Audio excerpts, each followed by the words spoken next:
Hello friends, I, Dhairya Bhatia, welcome you to my YouTube channel Maths DNA from origin to infinity. This is my third lecture on quadratic forms and their types. This is the second topic.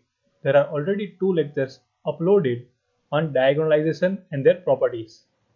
In this lecture, we are going to discuss definition and meaning of quadratic forms, previous year questions of CSI NET JRF, then important and frequently used results, as well as shortcuts for MCQs and MSQ, and also counter examples for MCQ and MSQ. And in this lecture, the language I will be using will be Hindi because many of the students are comfortable with Hindi, but don't worry, I will continue in English as well. So let us begin. Firstly, definition and meaning of quadratic form. Quadratic forms होते क्या हैं? तो हमारे पास definition है, let A be any real matrix and X is any real vector. एक हमारे पास matrix होगा रियल और एक हमारे पास एक्स रियल वेक्टर दिया गया है जो कि नॉन जीरो होना चाहिए definitely. Then the scalar function X transpose A X is called quadratic form in X. ये डेफिनेशन है जिसको हम लिखते हैं g equals to X transpose A X. और एक और बात, each and every expression of quadratic form can be written as a symmetric matrix. हमेशा याद रखना, हर एक क्वाड्रेटिक फॉर्म को हम एक सिमेट्रिक मैट्रिक्स के फॉर्म में लिख सकते हैं. एक एग्जांपल से आपको मैं और इजीली समझाता हूं ये बात.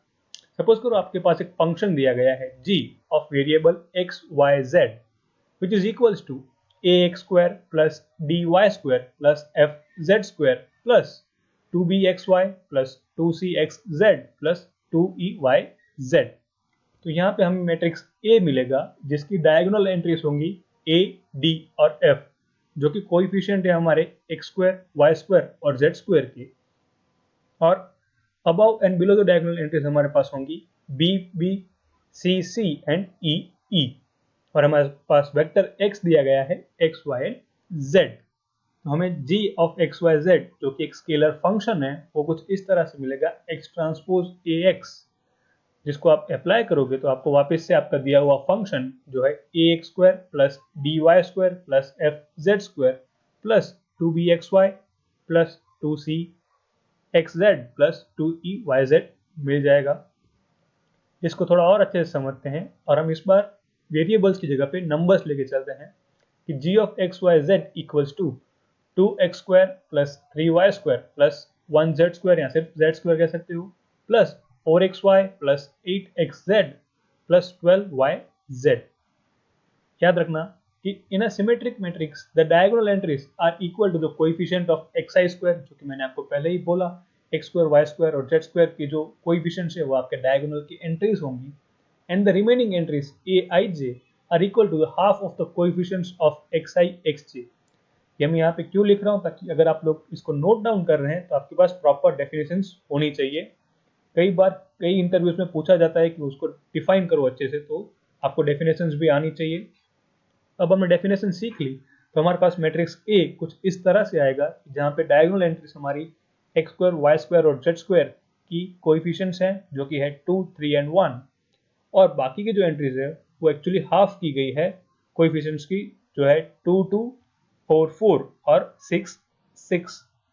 आई होप आपको यहाँ तक समझ में आ गया होता. अब बढ़ते हैं types of quadratic form. Total हमारे पास 5 टाइप के क्वाड्रेटिक फॉर्म्स हैं. फर्स्ट है उसमें से पॉजिटिव डेफिनिट, सेकेंड है सेमी पॉजिटिव डेफिनिट, थर्ड है नेगेटिव डेफिनिट, फोर्थ है सेमी नेगेटिव डेफिनिट और फिफ्थ है इनडेफिनिट. मोस्टली कोई भी कॉम्पिटिटिव एग्जाम के अंदर इन 5 टाइप के डेफिनेट मैट्रिक्स में से ही कोई एक टाइप का आपको दिया होता है क्वाड्रेटिक फॉर्म. आपको पूछा गया होता है कि identify which of the following matrices are positive, semi positive, negative, semi negative और इनडेफिनिट. कई जनों को इनकी डेफिनेशंस पता है, तो आप वीडियो को थोड़ा आगे फास्ट फॉरवर्ड कर सकते हो और डायरेक्ट क्वेश्चंस पे जा सकते हो. जिनको नहीं पता है कि क्या होते हैं positive, semi positive, negative, semi negative और इनडेफिनिट मैट्रिसेस, आप मेरे साथ वीडियो में बने रहें और हम इसको आगे समझते हैं कि क्या होता है पॉजिटिव डेफिनिट. तो सबसे पहले हमारे पास आएगा पॉजिटिव डेफिनिट. वो क्या होगा, तो पहले डेफिनेशन समझते हैं वापस से कि if all the eigen values of A जो कि हमारा एक फंक्शन था g equals to X transpose A X are greater than 0 for non zero x। याद रखना x आपका नॉन जीरो होना चाहिए for all non zero. Then the given quadratic form is positive definite. अगर आपकी हर एक आइगन वैल्यू ग्रेटर देन 0 मिलती है, 0 नहीं हो सकता है, स्ट्रिक्टली ग्रेटर देन 0, मतलब कि आपका रेंज क्या होगा, तो सेट ऑफ नेचुरल नंबर कह सकते हो, या तो r प्लस, अगर पॉइंट्स में भी आपकी आइगन वैल्यूज आती है तो आपका रेंज इसके अंदर होगा r प्लस। तो हमेशा अगर आपकी आइगन वैल्यूज ग्रेटर देन 0 है तो वो आपका एक पॉजिटिव डेफिनेट मैट्रिक्स होता है। इसका दूसरा फॉर्म भी है कि if all the principal minors are positive that is greater than 0। अगर हर एक प्रिंसिपल माइनर उनका पॉजिटिव है मैट्रिक्स का तो वो एक पॉजिटिव डेफिनेट होगा। या तो फिर the upper left 1 cross 1 2 cross 2 3 cross 3 up to n cross n determinants are greater than 0। अगर हर एक 1 क्रॉस 1 2 क्रॉस 2 डिटर्मिनेंट आपका लेफ्ट साइड का जो दिया होता है मैट्रिक्स का वो ग्रेटर देन 0 है तो वो आपका मैट्रिक्स एक पॉजिटिव डेफिनेट मैट्रिक्स होता है। फॉर एग्जाम्पल हम एक मैट्रिक्स लेते हैं A equals to 3 cross 3 matrix जिसकी एंट्रीज है 1 6 2 0 3 4 एंड 0 0 5। मैंने इंटेंशनली एक अपर ट्रायंगुलर मैट्रिक्स लिया है ताकि आप लोग इजीली समझ सको। यहाँ पे आपको आइगन वैल्यूज फाइंड करने की जरूरत नहीं है। आप देख सकते हो आइगन वैल्यूज इस मैट्रिक्स की 1 3 और 5 है और वो तीनों की तीन आइगन वैल्यूज ग्रेटर देन 0 है। तो हमारे फर्स्ट डेफिनेशन से हम कह सकते हैं कि ये मैट्रिक्स एक पॉजिटिव डेफिनेट मैट्रिक्स है। कई बार अगर ये रिजल्ट काम नहीं आता है तो जो सेकंड हमारे पास है, हम प्रिंसिपल माइनस का डिटर्मिनेंट फाइंड कर रहे हैं जो कि a11 का डिटर्मिनेंट आएगा 1 विच इज ग्रेटर देन 0, फिर a22 जिसका डिटर्मिनेंट आपके पास आएगा 3 विच इज अगेन ग्रेटर देन 0, और जो 3 क्रॉस 3 मैट्रिक्स है आपका उसका भी आप डिटर्मिनेंट लोगे तो वो आपको मिलेगा 15 जो भी आपका ग्रेटर देन 0 है। तो आपके सारे प्रिंसिपल माइनर्स या तो आपके जो 1 क्रॉस 1 2 क्रॉस 2 और 3 क्रॉस 3 डिटर्मिनेंट्स थे आपकी गिवन मैट्रिक्स ए की वो सब ग्रेटर देन 0 मिल गए। तो आपका ये एक पॉजिटिव डेफिनेट मैट्रिक्स हो गया। Moving on, second type of matrix, that is semi-positive definite. If all the eigenvalues of A, that is G equals to X transpose AX are greater than equals to 0 for non-zero X, यहाँ पे आप 0 को include कर रहे हो, अगर 0 eigen value आती है तो कोई प्रॉब्लम नहीं है, then the given quadratic form is semi-positive definite. इसकी रेंज आपकी होगी R प्लस यूनियन 0, कि आप उसके साथ एक सिंगलटन 0 भी ले सकते हो। अगर दूसरे लैंग्वेज में कहा जाए, दूसरे डेफिनेशन में, तो हमें कहते हैं if all the principal minors are greater than equal to 0, या तो उससे बड़े हो या तो उसके इक्वल भी हो सकते हैं। या तो फिर the upper left 1 cross 1 2 cross 2 and n cross n determinant are greater than equal to 0। और आपको एक और एग्जांपल नीचे दे देते हैं, इसमें सिर्फ एक वैल्यू मैंने चेंज कर दी है, तो आपको a मिलेगा 1 6 2 0 0 4 एंड 0 0 5। यहाँ पे आपकी आइगन वैल्यूज हैं ग्रेटर देन इक्वल टू 0 और a11 that is 1 greater than 0। Moving on to negative definite. अब अगर आपको समझ में आ गया पॉजिटिव डेफिनेट और सेमी पॉजिटिव डेफिनेट, तो आपको नेगेटिव डेफिनेट में थोड़ा बहुत तो आइडिया आ गया होगा कि वो क्या होने चाहिए। तो if all the eigen values of A that is G X transpose A X are less than 0 for non zero X, then the given quadratic form is negative definite. कि अगर आपकी हर एक eigen value strictly less than 0 है, 0 नहीं, उससे कम ही होनी चाहिए, यहाँ पे आपकी रेंज होगी r माइनस। और अगर दूसरे फॉर्म में कहें तो इफ, यहाँ पे बहुत ध्यान रखना कि if odd principal minors are less than 0 and even principal minors are greater than 0, तो आपके वो एक नेगेटिव डेफिनेट मैट्रिक्स बनाएगा। फॉर एग्जाम्पल हम लेते हैं a इक्वल्स टू -1 3 2 0 -2 4 एंड 0 0 -3। यहाँ पे हम क्लियरली देख सकते हैं कि हर एक आइगन वैल्यू लेस देन 0 है, बट अगर आपको माइनस से चेक करना है तो आप देखो, तो आपका फर्स्ट माइनर होगा a11 वो है -1 जो है लेस देन 0। आपका सेकंड माइनर जो है कि 2 क्रॉस 2 का आपका डिटर्मिनेंट वो है -1 3 0 और -2, जिसका आप डिटर्मिनेंट लोगे तो आपको मिलेगा 2 जो है ग्रेटर देन 0, और जो थर्ड है वो आपको मिलेगा वापस लेस देन 0। तो वही ऊपर डेफिनेशन में कह रहे हैं कि if odd principal minors are less than 0 and even principal minors are greater than 0, तो वो आपका एक नेगेटिव डेफिनेट मैट्रिक्स होगा। यहाँ तो आप सिंपली समझ लो कि अगर हर एक आइगन वैल्यू आपकी नेगेटिव है तो आपका मैट्रिक्स नेगेटिव डेफिनेट होगा। तो फिर आगे बढ़ते हैं, हमारे पास नेक्स्ट आएगा सेमी नेगेटिव डेफिनेट। अब अगर आपने पॉजिटिव और सेमी पॉजिटिव याद है आपको, तो सिंपल सेमी नेगेटिव डेफिनेट में क्या होगा कि नेगेटिव आइगन वैल्यूज के साथ आपका जीरो भी इंक्लूड हो जाएगा। If all the eigen values of A are less than equal to zero, less than तो होनी ही चाहिए, साथ में अगर इक्वल टू भी हो जाती है तो भी कोई प्रॉब्लम नहीं है, then the given quadratic form is semi negative definite. Same हमारे पास माइनस पे रहेगा।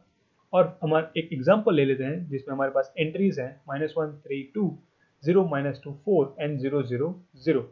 यहाँ पे आप देख सकते हो कि आपकी eigen values less than equal to zero है, दो आपकी आइगन वैल्यूज नेगेटिव है और एक आइगन वैल्यू आपकी जीरो दी गई है। तो ये आपका एक सेमी नेगेटिव डेफिनेट मैट्रिक्स हो जाता है।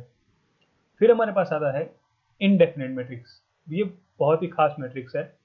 इनडेफिनेट कब होगा कि आइगन वैल्यूज आपकी लेस देन जीरो भी हो सकती है, ग्रेटर देन जीरो भी हो सकती है और इक्वल टू जीरो भी हो सकती है। कोई पर्टिकुलर पैटर्न नहीं है, कोई फिक्स नहीं है। यहाँ वो जीरो से बड़ी भी हो सकती है, जीरो से छोटी भी हो सकती है और खुद जीरो भी हो सकती है, कोई प्रॉब्लम नहीं है। फॉर एग्जाम्पल हम एक मैट्रिक्स ले रहे हैं जिसके आइगन वैल्यूज हमारे पास -1 2 और जीरो है, और जीरो डेफिनेटली आप ले सकते हो। और आपके माइनस कुछ इस तरह से आएंगे कि पहला छोटा है जीरो से, दूसरा भी लेस देन जीरो है और तीसरा इक्वल टू जीरो है। बट ये सिर्फ कोइंसिडेंस है, इसमें कोई फिक्स पैटर्न आपको नहीं मिलेगी। कई बार हो सकता है कि पहला जो आपको माइनर हो वो ग्रेटर देन जीरो हो, सेकेंड फिर लेस देन जीरो हो एंड वाइस वर्सा। तो हमने पांच और टाइप की मैट्रिक्स सीख लिया कि कौन से क्वाड्रेटिक फॉर्म होते हैं। एक्चुअली मैट्रिक्स तो नहीं कहते हैं, बट हम मैट्रिक्स में लिखते हैं तो हम उसको ऐसे समझ सकते हैं कि वो कौन से टाइप का एक क्वाड्रेटिक फॉर्म हो गया। अब आगे बढ़ते हैं, हमारे पास सबसे पहला क्वेश्चन आता है, let aij equals to ai into aj for 1 less than equals to I comma j less than equals to b, where ai's are real number, and let a equals to aij be n cross n matrix। then, और ये question पूछा है जून 2011 part सी के अंदर। ए, if possible, sorry, it is possible to choose a1 a2 an to make a non singular, मतलब कि हम ऐसे a1 a2 an सिलेक्ट कर सकते हैं एक n क्रॉस n मैट्रिक्स के अंदर कि हमें वो a मैट्रिक्स है वो नॉन सिंगुलर मिले, जैसा हमें डिफाइन किया गया है वैसा कि aij equals to ai into aj। Second हमें कहता है कि a is positive definite if a1 a2 up to an are not equal to zero, इसमें से कोई भी जीरो होना चाहिए नहीं। Third, a is semi positive definite for all a1 a2 up to an। अब कोई भी a1 a2 an का कॉम्बिनेशन ले लो, आपको a हमेशा क्या मिलेगा, सेमी पॉजिटिव डेफिनेट। और d कहता है कि for all a1 a2 up to an zero is an eigen value of a, zero हमेशा एक आइगन वैल्यू होगी a की। ये क्वेश्चन रिपीट कर रहा हूँ वापिस से, जून 2011 में पूछा गया है और पार्ट सी में पूछा गया है। तो चलो इसको पहले हम सॉल्व करते हैं। एज पर अवर गिवन इंफॉर्मेशन हम ये देख सकते हैं कि हमें ए क्या है एक्चुअली। तो ए एक मैट्रिक्स है जिसको हम लिख सकते हैं एक्स इंटू एक्स ट्रांसपोज के फॉर्म में। यहाँ पे देखो, आप हर एक रो को अगर हर एक कॉलम से मल्टीप्लाई करोगे तो आपको A I J equals to A I into A J मिल जाएगा और वो n क्रॉस n का होगा। और हमें पता है कि here our A will B of rank 1। ये आपका जो मैट्रिक्स बनेगा वो एक रैंक 1 मैट्रिक्स बनेगा। बहुत ही वेल नोन रिजल्ट है, अगर आपको नहीं पता है तो आप एक एग्जांपल ले लो कि a1 इक्वल्स टू 1 ले लो और a2 इक्वल्स टू 2। हम एक 2 क्रॉस 2 मैट्रिक्स बना लेते हैं। तो हमारा वेक्टर जो था वो मिलेगा 1 2 इंटू 1 2, जिससे आप मैट्रिक्स ए बनाओगी वो मिलेगा 1 2 2 और 4, जो कि एक रैंक 1 मैट्रिक्स है। कई बार अगर आपको इन जनरल नहीं आ रहा है आपसे सॉल्यूशन n क्रॉस n में, कोई बात नहीं है, आप उसको 2 क्रॉस 2 में सोच सकते हो, 3 क्रॉस 3 में सोचो, आप वैल्यूज अज्यूम करो और जो भी आपको क्वेश्चन में दिया गया है वो कंडीशन सेटिस्फाई होनी चाहिए। तो यहाँ पे जो हमने ए लिया वो हमारे क्वेश्चन की कंडीशन को सेटिस्फाई कर रहा है और हमें मिल रहा है कि जो हमारा ए है वो एक रैंक 1 मैट्रिक्स है। अब ऑप्शन ए कह रहा है कि it is possible to choose a1 a2 an to make A non singular, जो डेफिनेटली पॉसिबल नहीं है। Not possible for any choice of a1 a2 an to make A non singular. Why? Because A will always give us a rank 1 matrix. अब कोई भी a1 a2 up to an की selection कर सकते हो, आपको हमेशा A एक रैंक 1 मैट्रिक्स ही मिलेगा, बाकी सारी एंट्रीज डिपेंडेंट हो जाएगी और निकल जाएंगी। तो A इज नॉट ट्रू। अब बढ़ते हैं ऑप्शन बी की तरफ। ऑप्शन बी कह रहा है कि A is positive definite if A1 A2 up to AN are not equal to 0। तो ये भी गलत है। क्यों गलत है?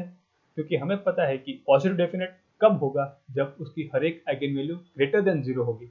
बट यहाँ पे तो 0 डेफिनेटली उस A की आइगन वैल्यू होगी ही होगी, तो वो पॉजिटिव डेफिनेट नहीं हो सकता है। हाँ, अगर आपका A एक 1x1 मैट्रिक्स है तो वो हो सकता है, बट उन्होंने क्वेश्चन में ये पर्टिकुलर नहीं किया है कि सिर्फ 1x1 के लिए ही, आपको तो n×n दिया गया है, तो आपको हर एक एंट्री चेक करनी पड़ेगी। A1 फिर A1 A2 फिर A1 A2 A3, हर एक n×n मैट्रिक्स लेना पड़ेगा। इसलिए जो आपका B है वो भी सही नहीं है। B is also not true. C कह रहा है कि A is semi positive definite for all A1 A2 up to AN। अब ये सही है। क्यों सही है? Because 0 is an eigen value and the remaining eigen values are greater than 0, so it is semi positive definite. आपको एक eigen value 0 मिलेगी, उससे ज्यादा भी, एक से ज्यादा भी आपको 0 मिल सकता है, लेकिन जो बाकी की आइगन वैल्यूज होंगी वो आपकी डेफिनेटली 0 से बड़ी रहेंगी। हमने आगे एग्जाम्पल देखा, आप उस टाइप को वापस एग्जाम्पल ले सकते हो। आपका जो ऑप्शन सी है वो करेक्ट हो जाता है। अब बढ़ते हैं ऑप्शन डी की तरफ। डी कह रहा है for all A1 A2 up to AN 0 is an eigen value of A। जो आगे के रिजल्ट्स और जो हमने एग्जांपल किया उससे ही मिल जाएगा कि 0 हमारी आइगन वैल्यू है, तो हमारा ऑप्शन डी भी करेक्ट हो जाता है। तो हमारे आंसर होता है option C and option D. Moving on to the second question. Suppose A and B are n×n positive definite matrices, then which of the following are positive definite matrices? ये भी पूछा गया है जून 2011 के पार्ट सी के अंदर। ऑप्शन है A plus B positive definite होना चाहिए। Option B A B A एक पॉजिटिव डेफिनेट मैट्रिक्स होना चाहिए। सी A² प्लस आई और डी A इंटू बी। याद रखो, क्वेश्चन में कहा गया है कि A and B are n×n positive definite matrices. वो दोनों पॉजिटिव डेफिनेट है। आप चाहो तो एग्जांपल लेके भी इसको सॉल्व कर सकते हो। हम इसको इन जनरल सॉल्व करेंगे। चलो स्टार्ट करते हैं। फर्स्ट ऑप्शन में हमें चेक करना है कि A plus B positive definite है कि नहीं है। हमें ऑलरेडी दिया गया है कि A और B पॉजिटिव डेफिनेट है। इसका मतलब होता है कि x transpose A x is greater than 0 and x transpose B x is also greater than 0 for all non zero x। अब हमें चेक करना है A प्लस बी के लिए, तो x transpose A plus B X क्या होगा? तो x transpose A x plus x transpose B x which will be clearly greater than 0 for all non-zero x।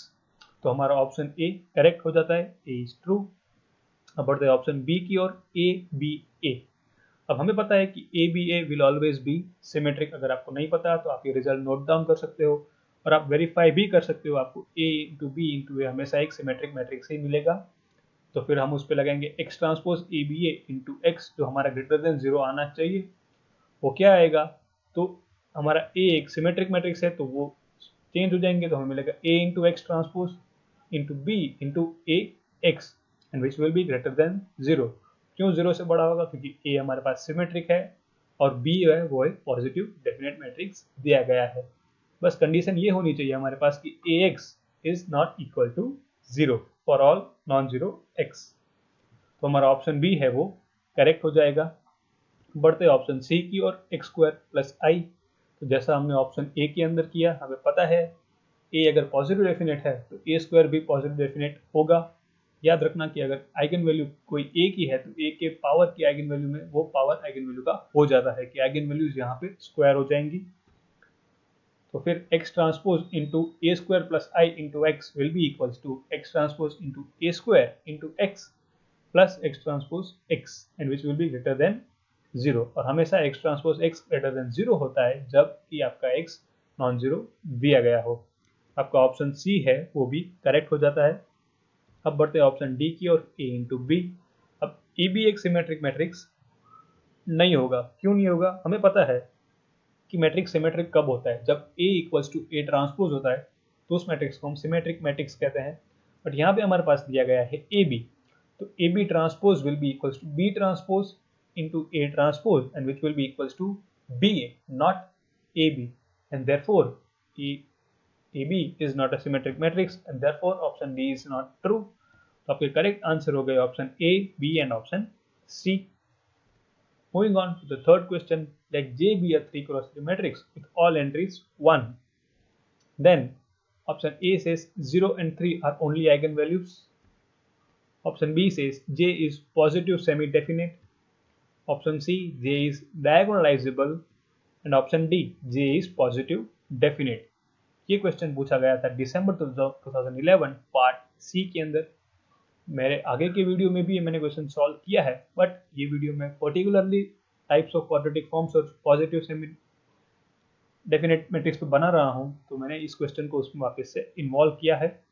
चलो सॉल्व करते हैं. जिन्होंने वो क्वेश्चन नहीं देखा उस वीडियो के अंदर, उनके लिए सॉल्यूशन में हमें पता है कि J क्या है, तो एक 3x3 मैट्रिक्स है जिसकी हर एक एंट्री 1 है.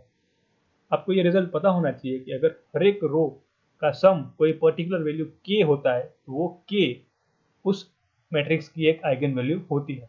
यहाँ पे हर एक रो का सम 3 हो रहा है, तो 3 तो डेफिनेटली एक आइगन वैल्यू होगी J की, और बाकी की तो जो आइगन वैल्यू है वो 0 होगी. आप simply row reduce echelon form से J को सॉल्व कर सकते हो.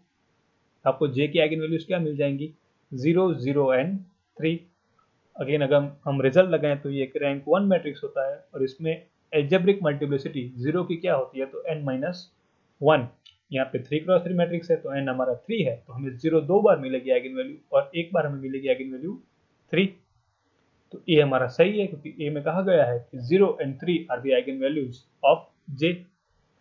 Moving on, option B says J is semi positive definite और option D says J is positive definite. हम दोनों ऑप्शन को एक साथ सॉल्व कर लेते हैं. हमें डेफिनेशन पता है कि सेमी पॉजिटिव डेफिनेट कब होता है, जब उसकी आइगन वैल्यूज नॉन नेगेटिव या तो फिर ग्रेटर देन इक्वल टू 0 भी हो सकती है, और बाकी सारी पॉजिटिव वैल्यूज हम ले सकते हैं.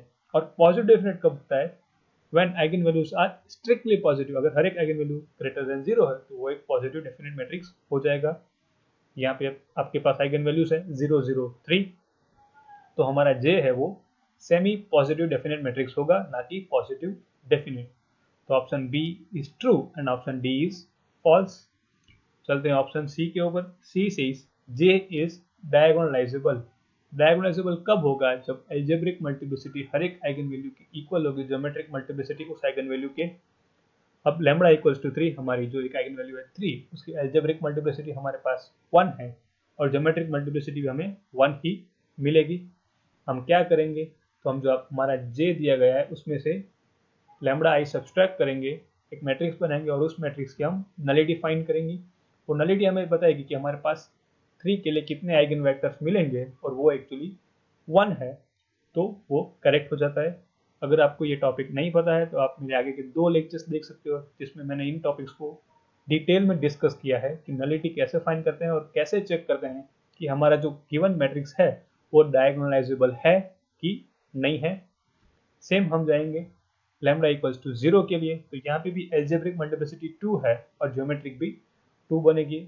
J माइनस 0 आई करेंगे और वापस से फिर उसके हम नलिटी फाइंड करेंगे, तो हमें 2 मिलेगी, जो कि हमारे 2 आइगन वेक्टर्स मिलेंगे हमें लैम्बडा इक्वल्स टू 0 के लिए. तो हर एक आइगन वैल्यू की एल्जेब्रिक मल्टीप्लिसिटी इक्वल है ज्योमेट्रिक मल्टीप्लिसिटी के, तो हमारा ऑप्शन सी है वो करेक्ट हो जाता है. तो हमारे आंसर हो जाते हैं option A, B and C. D correct नहीं है, क्योंकि डी में कहा गया है कि J is positive definite, but J actual में हमारे पास सेमी पॉजिटिव डेफिनेट है. चलते हैं फोर्थ क्वेश्चन की ओर. Let A, B and C be positive real numbers such that B square plus C square is less than A is less than 1.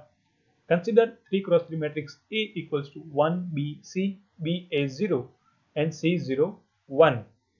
Then the eigenvalues of A are, और ये पूछा गया था दिसंबर 2012 part B के अंदर.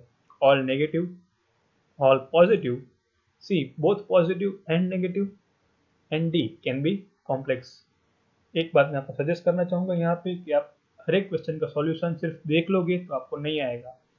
अब जहाँ पे क्वेश्चन आ रहा है वहाँ पे वीडियो को पॉज कीजिए, खुद से सॉल्व कीजिए और फिर प्ले करके चेक करिए कि आपका आंसर आ रहा है कि नहीं आ रहा है. जितना आप प्रैक्टिस करोगे इन क्वेश्चंस की, उतना ही आपको वो क्वेश्चन ज़्यादा आएगा. तो आप यहाँ पे वीडियो पॉज कर सकते हो, ये क्वेश्चन को सॉल्व कर सकते हो और फिर वेरीफाई करना. चलो सॉल्व करते हैं. हम यहाँ पे जो अप्लाई करेंगे वो है हमारा सिल्वेस्टर क्राइटेरिया, जो कि मैंने आपको पहले ही बता दिया है कि हम पहले 1 क्रॉस 1 के प्रिंसिपल माइनर्स चेक करेंगे। तो वो क्या है, सारे 1A और 1, और ये तीनों की तीन हमारे पॉजिटिव है। हमें दिया गया है कि A इज पॉजिटिव। फिर 2 क्रॉस 2 के प्रिंसिपल माइनर्स तो हम बना सकते हैं B, जो बनेगा 1B BA, C बनेगा 1C C1, और हमारा एक D बनेगा A0 0 1। जब इनका हम डिटर्मिनेंट सॉल्व करेंगे तो हमें डिटर्मिनेंट ऑफ B जो कि मिलेगा A minus B square and which is greater than 0। क्यों? क्योंकि हमारे ABC नॉन जीरो दिए गए हैं and A minus B square is greater than C square. हमें जो आगे कंडीशन दी गई है B square plus C square is less than A is less than 1, उससे हम ये डिराइव कर सकते हैं कि a minus B square will be greater than 0। तो determinant of b greater than 0 मिल गया, पॉजिटिव हो गया। अब डिटर्मिनेंट ऑफ c लेते हैं which is 1 minus C square which is again greater than 0। क्यों? क्योंकि हमारा जो c है वो है लेस देन 1। ये रही, मैंने कंडीशन आपको बाजू में मेंशन की है, अब वहां से चेक कर सकते हो। और फिर नेक्स्ट हमारे पास D है, तो वो तो सिर्फ हमारे पास A आ रहा है और वो क्लियरली ग्रेटर देन 0 है। तो हमारे तीनों 2 क्रॉस 2 प्रिंसिपल माइनस भी क्या हो गए, पॉजिटिव। हमारे तीनों 1 क्रॉस 1 माइनस भी क्या हो गए, पॉजिटिव। अब चेक करते हैं 3 क्रॉस 3। अब वो माइनर नहीं होगा, एक्चुअली डिटर्मिनेंट हो जाएगा पूरे मैट्रिक्स का, जो आपको मिलेगा A minus B square minus A into C square. अब A माइनस बी स्क्वायर हमने आगे ही इक्वेशन डिराइव की है कि which is greater than C square, तो हम उसको रिप्लेस कर देते हैं सी स्क्वायर से, तो which implies C square minus A C square, और इसमें से अगर सी स्क्वायर हमने कॉमन निकाल लिया तो सी स्क्वायर इंटू 1 माइनस ए। अब ए आपका 1 से छोटा है तो वो पॉजिटिव टर्म रहेगा, सी स्क्वायर वो भी एक आपको पॉजिटिव टर्म देगा, तो C square into 1 minus A will be greater than 0। तो हमारा ये भी पॉजिटिव हो जाता है। तो यहाँ पे हमारे सारे प्रिंसिपल माइनस पॉजिटिव डेफिनेट हो गए, तो हमारा जो मैट्रिक्स है वो भी क्या हो जाएगा, पॉजिटिव, और उसके आगे वैल्यूज भी क्या हो जाएंगी, पॉजिटिव। तो हमारा आंसर आएगा ऑप्शन बी। बढ़ते हैं आगे फिफ्थ क्वेश्चन की ओर। तो matrix 3 minus 1 0 minus 1 2 minus 1 and 0 minus 1 3 is. Option है A positive definite, B non negative definite but not positive semi definite, C negative definite, और option D neither negative definite nor positive definite. मैं फिर से आपको याद दिला देता हूँ, आप सिर्फ सॉल्यूशंस मत देखना, आप यहाँ पे वीडियो पॉज करो और इसको सॉल्व करने की ट्राई करो। ये तो बहुत ही इजी क्वेश्चन पूछा गया है दिसंबर के पेपर में, पार्ट बी के अंदर। जो आगे हमने किया वही चेक करना है, सारे प्रिंसिपल माइनस की वैल्यूज फाइंड करनी है। चलो सॉल्व करते हैं। सबसे पहले 1 क्रॉस 1 प्रिंसिपल माइनस जो है 3 2 एंड 3 सारे पॉजिटिव हैं। फिर 2 क्रॉस 2 अगर हम लेते हैं तो एक A है जिसमें हमारे पास वैल्यू आएगी 5 विच इज ग्रेटर देन 0। फिर B के लिए आती है 9 विच इज अगेन ग्रेटर देन 0, और फिर C का डिटर्मिनेंट जो आएगा again 5 which is again greater than 0। और फिर मेन हमारा जो गिवन मैट्रिक्स है 3 क्रॉस 3 उसका डिटर्मिनेंट अगर हम फाइंड करते हैं तो वो भी मिलता है हमें 12 जो कि ग्रेटर देन 0 है। बहुत ही स्ट्रेट फॉरवर्ड क्वेश्चन है, आई होप आप सबको ये आ गया होगा। तो यहाँ पे आपके हर एक माइनर ग्रेटर देन 0 है जो कि पॉजिटिव है, तो आपका मैट्रिक्स है वो एक पॉजिटिव डेफिनेट मैट्रिक्स हो जाता है, और आपका आंसर हो जाता है option A. Moving on to the sixth question. Let A be an n cross n non singular matrix with real entries. हमें ये कहा गया है कि ए एक नॉन सिंगुलर मैट्रिक्स है जिसकी एंट्रीज क्या है, सारी real, and let B equals to A transpose. B हमें दिया गया है ए ट्रांसपोज। आगे हमने एक क्वेश्चन किया जिसमें हमें ए और बी दोनों पॉजिटिव डेफिनेट दिए गए थे। इसमें बी कैसा है, तो बी ए ट्रांसपोज है, और ए के बारे में नहीं कहा कि ए पॉजिटिव डेफिनेट है कि नहीं है, बस इतना कहा है कि वो एक नॉन सिंगुलर मैट्रिक्स है। Which of the following matrices are positive definite पूछा गया है दिसंबर 2016 पार्ट सी के अंदर। हमें यह फाइंड करना है कि कौन से मैट्रिसेस पॉजिटिव डेफिनेट होंगे। सबसे पहला है A plus B, second A inverse plus B inverse, option C A into B, and option D A B A. मैं आपको फिर से कहूंगा, आप यहाँ पे वीडियो पॉज कर सकते हैं और इसको खुद से सॉल्व कर सकते हैं। चलो वेरीफाई करते हैं ये आपका सॉल्यूशन। सबसे पहले हम दो मैट्रिक्स ले लेते हैं, एक्चुअली एक लेंगे, एक से हमारा दूसरा मैट्रिक्स बन जाएगा ताकि काउंटर एग्जाम्पल की हेल्प से हम ऑप्शंस को डिस्कार्ड कर सके। याद रखना कॉम्पिटिटिव एग्जाम के अंदर अगर आप सही आंसर नहीं ढूंढ सकते, कोई बात नहीं है, आप काउंटर एग्जाम्पल देख के गलत ऑप्शंस को निकाल दो तो भी आपको करेक्ट आंसर मिल जाएगा। तो हमने एक मैट्रिक्स ए लिया जो कि 2x2 ऑर्डर का है, जिसकी एंट्रीज है -1 0 0 1। तो बी ए ट्रांसपोज होता है, बट यहाँ पे वो सेम ही होगा -1 0 0 1।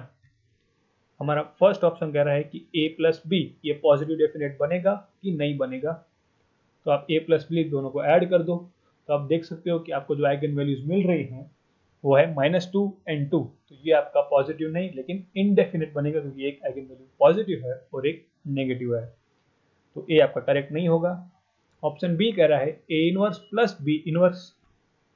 को इनवर्स ढूंढना आता है 2x2 मैट्रिक्स का बहुत इजी से, आप इनवर्स ढूंढ लो और फिर उसको ऐड कर दो, तो इसमें भी आपको आइगन वैल्यूज मिलेंगी 2 और -2, जो कि मिक्स है, जो कि इनडेफिनेट है, पॉजिटिव डेफिनेट नहीं है।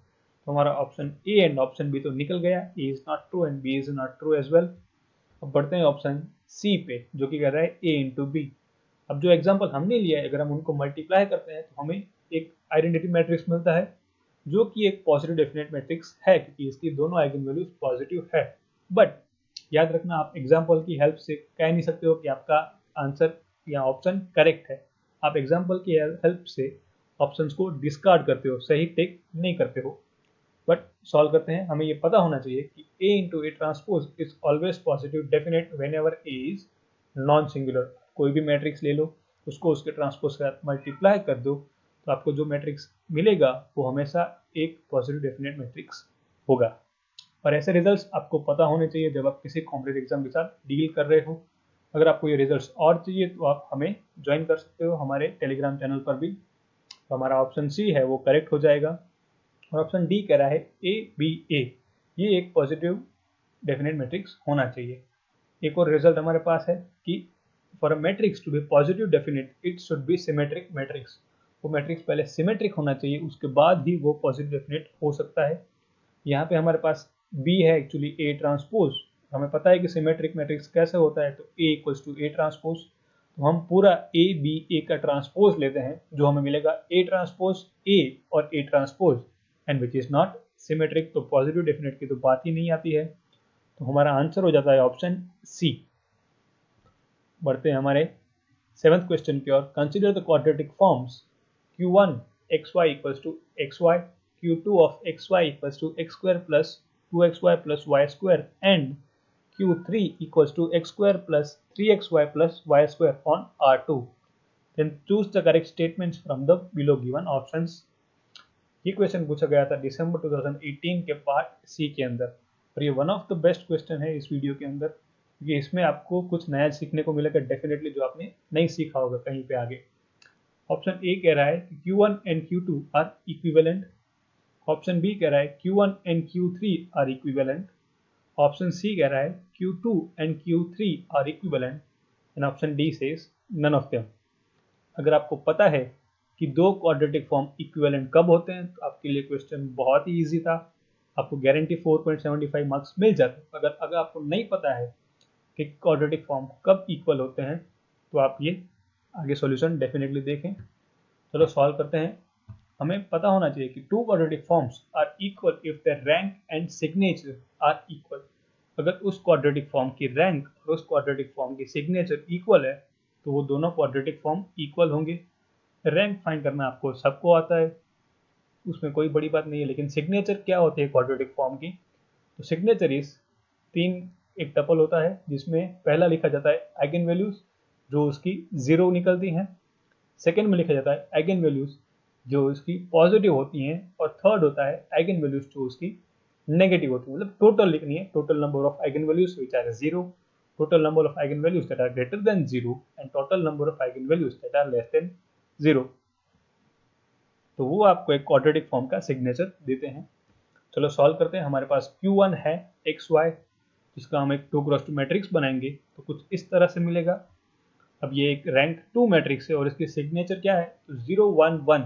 0 पहला इसलिए क्योंकि इसकी एक भी आइगन वैल्यू 0 नहीं होगी, इसकी आइगन वैल्यूज आएंगी -1/2 एंड 1/2। आप चेक कर सकते हो, तो एक पॉजिटिव आ रही है 1/2 और एक नेगेटिव आ रही है, तो हमने 1 1 लिखा है। ये 1 1 का मतलब ये नहीं है कि वो वन आइगन वैल्यू है, ये 1 1 का मतलब है कि एक पॉजिटिव मिल रही है और एक नेगेटिव मिल रही है। सेम बढ़ते हैं Q2 पे, तो Q2 of xy which is equals to x square plus 2xy plus Y square, इसका एक मैट्रिक्स बनेगा। ये एक रैंक 1 मैट्रिक्स है और इसकी सिग्नेचर है 1 1 0, मतलब कि एक आइगन वैल्यू 0 है, एक पॉजिटिव है और एक भी आपके पास नेगेटिव आइगन वैल्यू नहीं है, तो वो वहाँ पे हमने 0 लिखा। और Q3 that is x square plus 3xy plus Y square which is equals to 1 3/2 and 1, तो यहाँ पे उसका रैंक अगेन 2 मिल जाएगा और इसकी सिग्नेचर हो जाएगी 0 1 1। ऊपर डेफिनेशन में ही मैंने आपको बता दिया कि two quadratic forms are equal if the rank and signature are equal. आप यहाँ से क्लियरली देख सकते हो कि Q1 और Q3 दोनों के रैंक इक्वल हैं और उनकी सिग्नेचर भी इक्वल है। तो दो क्वाड्रेटिक फॉर्म जो इक्वल आएंगे वो हमारे पास आएंगे Q1 and Q3। So Q1 and Q3 are equivalent. आपका आंसर हो जाता है ऑप्शन बी। बढ़ते हैं आगे। Which of the following real quadratic form on R2 is positive definite, और ये पूछा गया था नवंबर 2020 में पार्ट बी के अंदर। मैंने इसका भी सॉल्यूशन एक वीडियो में आगे दे दिया है, बट अगर आपने वो वीडियो नहीं देखा है और अगर आप फ्लो में चल रहे हो तो आप ये सॉल्यूशन यहाँ पे जरूर देखना। और इस क्वेश्चन के बाद आपके लिए एक बहुत ही अच्छा क्वेश्चन है पीछे 9, जो आपको खुद सॉल्व करना है, तो आप वो भी जरूर देखना। ऑप्शन ए कह रहे हैं इसके अंदर Q of xy equals to xy। Second है Q of xy equals to x square minus xy plus Y square. Third है Q of xy equals to x square plus 2xy plus Y square.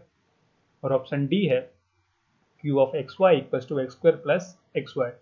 मैं आपको recommend करूंगा इस video को यहीं पे pause कीजिए और ये क्वेश्चन तो आप सॉल्व कीजिए, क्योंकि ये बहुत ही स्ट्रेट फॉरवर्ड और बहुत ही इजी क्वेश्चन है और आप विद इन 2 मिनट्स फाइंड कर लोगे कि ये पॉजिटिव डेफिनेट मैट्रिक्स है कि नहीं है।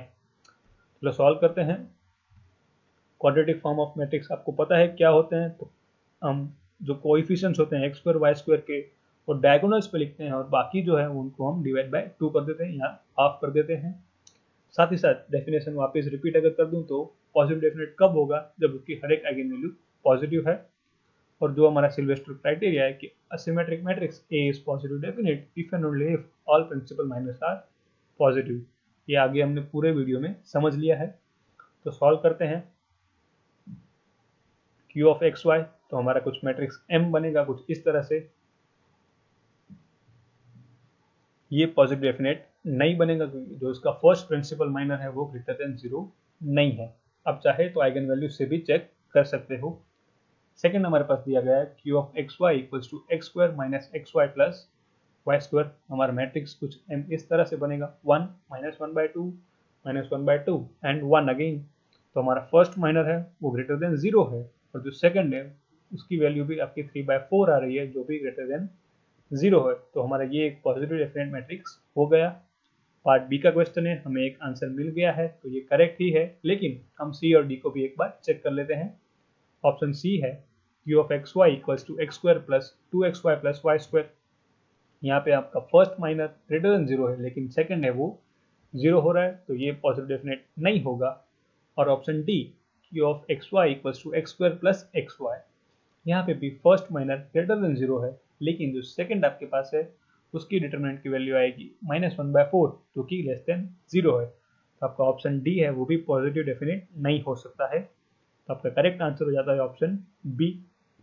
अब एक क्वेश्चन आपके लिए होमवर्क में आप कह सकते हो कि for every 4x4 real symmetric non singular matrix A there exists a positive integer p such that p into I plus A is positive definite, B a raised to p is positive definite, C a raised to minus p is positive definite, and option D exponential of pa minus I is positive definite। इस question का solution मैंने नहीं दिया है, आपको खुद को solve करना है और आपको इस क्वेश्चन का जो करेक्ट आंसर है ये दिसंबर 2017 पार्ट सी का है, जिसमें more than one correct answer हो सकते हैं। तो आपके इनके करेक्ट आंसर नीचे कमेंट बॉक्स में कमेंट करने हैं। सपोज करो अगर आपको ये क्वेश्चन नहीं आ रहा है तो आप नीचे कमेंट करो कि सर आप 9th क्वेश्चन सॉल्व करवाओ, तो मैं आपको डेफिनेटली इस वीडियो के बाद का जो नेक्स्ट वीडियो आएगा उसके अंदर ये क्वेश्चन जरूर सॉल्व करवाऊंगा अगर आपसे ये क्वेश्चन सॉल्व नहीं हो रहा है तो। लेकिन एक बार आप ट्राई जरूर करना और नीचे आपके आंसर्स को मेंशन करना मत भूलना। and you can be a member of our social club and watch 200 plus videos on our YouTube channel and get a complete study material on our Telegram channel. Thank you.